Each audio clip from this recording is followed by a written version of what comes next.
Hey guys, it's John, and today we're going to be talking about the basics of how to fly for free using credit card points. Now, I'm still asked all the time, what is the best travel credit card, or how do I do these credit card points, blah, blah, blah, blah, blah. These very basic, vague questions. And the answer is usually a little bit more complicated and has a couple steps. And so I wanted to create this video so that I can refer my friends to it, but also for anyone else who's interested in these very basic things, kind of on how to start and how to get a basic understanding of this whole system and world of credit card points and flying for free. Now, the first thing to understand is that it is a very convoluted, messy world with all these different credit card companies, different airlines having different rules, and things are changing. However, if you're willing to invest a little bit of time, that research and learning that you do can actually pay off in the form of free flights. It is doable. And many people, even if they're not doing a lot of trips each year, many people are in a position, whether they realize it or not, to get free flights. One important thing to realize is that these credit card companies often are basing their bonuses and their point earnings on what you are purchasing with the credit card, what these transactions are involving, not so much what you're redeeming them for. That part is pretty easy to figure out. So when you look at these credit cards, they'll often be specialized in different categories, and there are credit cards that specialize in travel purchases, but there are also credit cards that specialize in groceries or restaurants or gas stations, things like that. So there are a couple different elements to this. If you want to just get one card, that is possible, but what you're really best off doing is getting a couple cards, if you're comfortable with it, that complement one another. There aren't going to be generally cards that are this amazing card that gives you 1,000,000 points for every purchase you do, no matter what it is.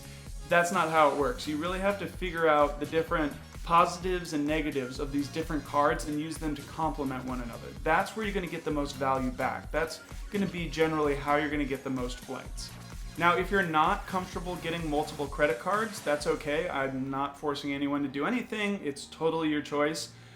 I would say, first of all, you should research the topic a little bit more, because a lot of people who are not comfortable having multiple credit cards feel that way because of this idea that having too many credit cards will hurt your credit score, or other fears. And some of them are not based on truth. So I would say do a little bit more research. I do have a video on credit scores and how they work, and I'm very transparent about my own credit score. But if you do a little bit more research and you're still not comfortable and you're just like, I don't want to do that, I would say the simplest thing for you to do is look into one of those co-branded cards like American Express or Visa. They'll have credit card, or Chase, excuse me, will have credit cards that are co-branded with a specific airline.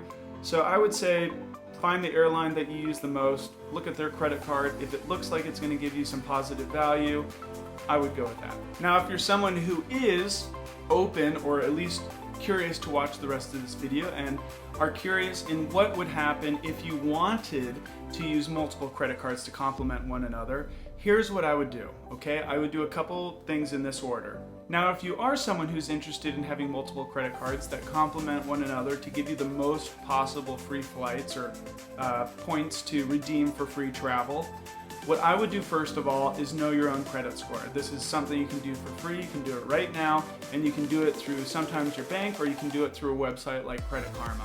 And knowing the ins and outs of your credit score is crucial.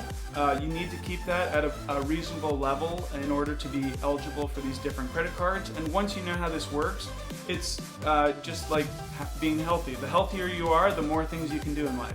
And the same thing is true with credit. If you keep your credit in a good position, in good standing, you pretty much can get any credit card you want. Now, the second thing I would do is look back and figure out how many credit cards have you opened in the past 24 months. Now, chances are, if you're watching this video, the answer is 1 or 0.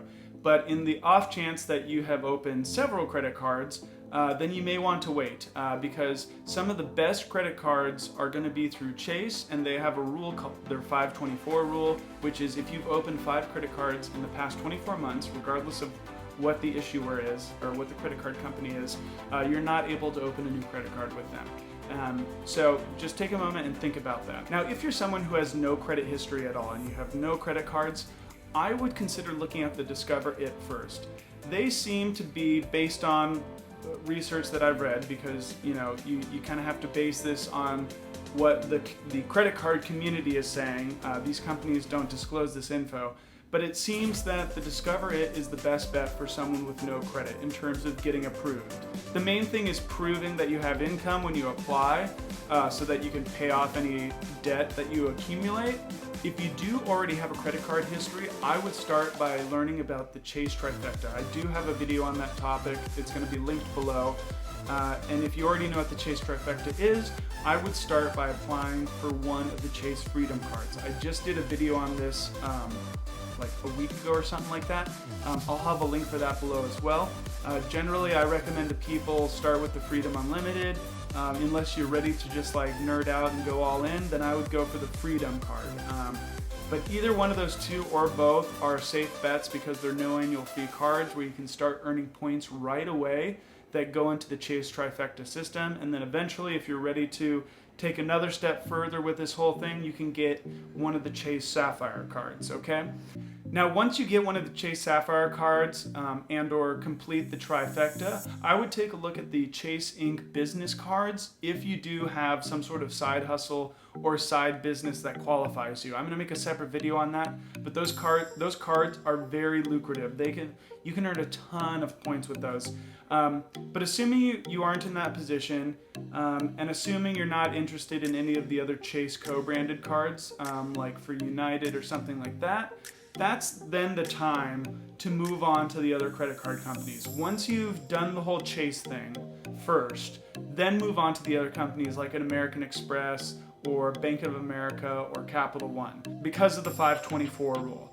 Because essentially, once you start getting into other companies, you're going to make it harder for you to get Chase cards without waiting a 24-month cycle, more or less. Now, in terms of these other companies, it's really going to be a case-by-case basis. I went for Amex first because cards like the American Express Platinum card have really great perks, really great travel benefits. The way to break even on these cards is a little bit more of a messy system, so you have to really do the math if you're going to get one of those cards.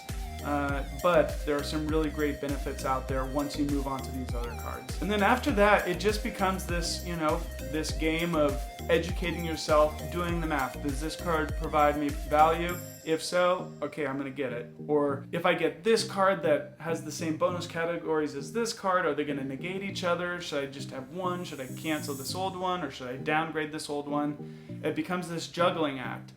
Some people don't want to get into that juggling act because it makes them nervous. If you do it right though, and you take the time to figure it out, like I said, you can get a lot of free flights by doing these things. For one, the sign-up bonuses by going through these different credit cards are going to go a long way, but also the spending categories. So as you can see, it already gets complicated very quickly, and before you know, you could have 5, 6, 7 credit cards. And like I said before, if that's something that makes you nervous, don't do it.